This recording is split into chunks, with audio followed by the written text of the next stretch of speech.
according to which the fires, while not melting the steel, heated it up sufficiently to cause the floors weakened by the airplane strikes to break loose from the steel columns. And this started a chain reaction. So you would expect then from that theory, which is the official theory, to see a whole stack of floors piled up on top of each other and then a spindle of core columns standing too. The core of each of the twin towers consisted of 47 massive steel columns. If the floors had broken loose from them, these columns would have still been sticking up into the air 1,000 feet. The plane did not cut all those core columns. We designed the buildings to take the impact of the Boeing 707 hitting the building at any location. The building probably could sustain multiple impacts of jetliners. That the plane flew straight into the building. Right. Yeah. So you're saying that the building was actually designed to cope with a hole like that and then still survive? Yeah, it was. If you had dropped, say, a billiard ball from the top of the World Trade Center, 110 floors up there, it would have taken 8 to 10 seconds to hit the ground, encountering no resistance whatsoever. The Twin Towers came down in nearly free fall speed. 200,000 tons of steel shatters and explodes outwards over 500 feet. This means that floors shattered at an average rate of about 10 floors per second. There is no scenario for a pancake effect of buildings falling that allows them to fall at the rate of free fall. Now what can do that? What can move mass out of the way? Explosives.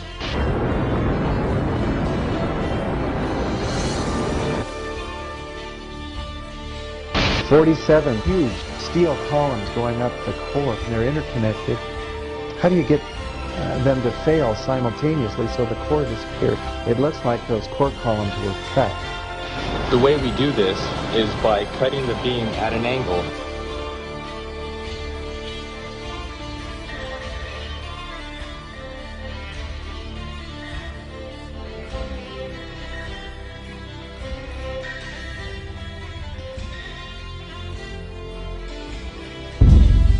I started looking at the molten metal.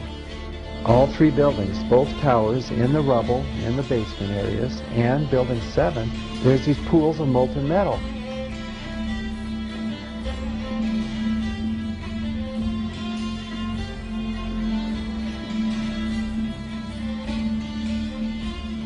You'd get down below and you'd see molten steel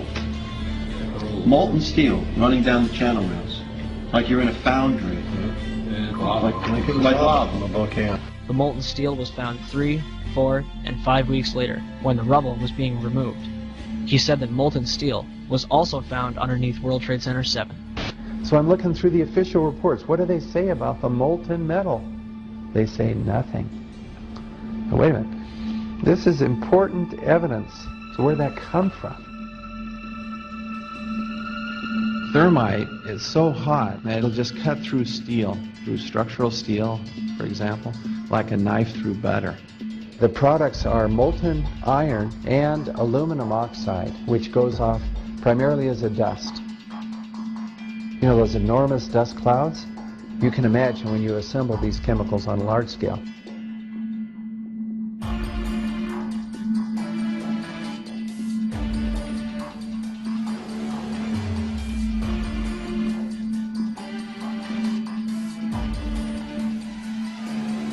Molten metal pools under both towers after they collapsed, and Building 7. Now, Building 7 wasn't even hit by a jet. Part of the problem is that most people simply don't know much about Building 7 due to the extraordinary secrecy surrounding this collapse. And this was a 47-story skyscraper. This building fell at 5:25. It was not hit by a plane. This building had fires on only 2 or 3 floors. And it was brought down by what we know was a controlled demolition. Demolitions, they look just like that. A kink in the middle, and then that building just comes straight down, almost at free fall speed. They first blow one of the central columns so the building falls in on itself. Building 7 had a classic crimp or wedge. Its central column was blown out first, so it didn't structurally damage buildings just a few feet away from it.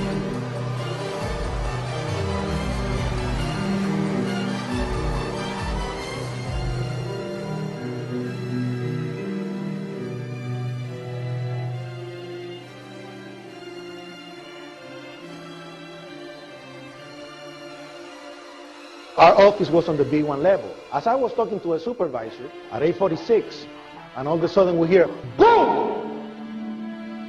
An explosion so hard that pushed us upwards. And it came from the basement between the B2 level and the B3 level. And when I went to verbalize, we hear, boom! The impact of the plane on the top. As I'm walking by the main freight car of the building, in the corridor, that's when I got blown. I mean, the impact of the explosion threw me to the floor, and that's when everything started happening. All of a sudden, a big impact happened again, and all the ceiling tile was falling down, the light fixtures were falling. You know, you got to go clear across the whole from 1 to 2 World Trade Center, and then all of a sudden, it happened all over again. Something else hit us to the floor. Right in the basement, you felt it. Walls were caving in, everything that was going on.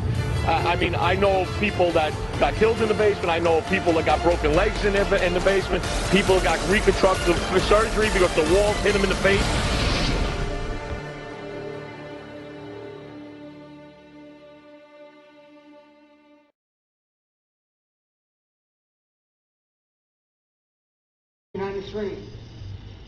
World Trade Center bombing, remember?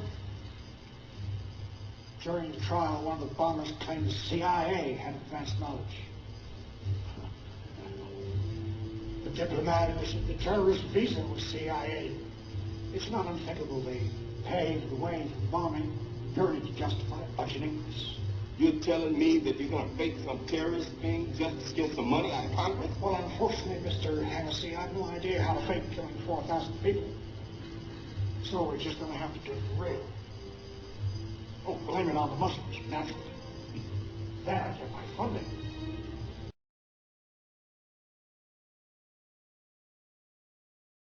Good night, old girl.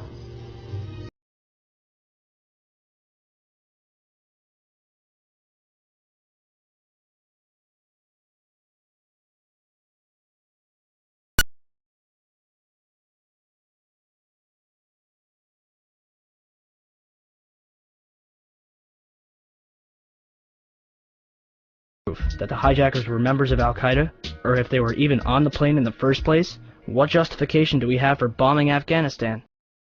Oh, that's right. The Bin Laden confession tape. On December 14th, 2001, the government released a tape, allegedly of Bin Laden confessing to the attacks of September 11th, which they claimed to find in a house in Jalalabad, Afghanistan. Except there's a number of things wrong with this tape. 1. The tape itself is of very poor quality, and 2. The man in the video looks and acts nothing like Bin Laden. According to the FBI's website, Osama is left-handed. Yet, in this video, he's writing a note with his right hand. Not to mention he's wearing a gold ring, which is forbidden by Islamic law, and is never mentioned in the FBI's description of him. Compare this video to 4 other pictures of Bin Laden. Does anybody else see a problem here? Until the government can prove without a shadow of a doubt that Al-Qaeda was behind September 11th, the American people have every reason to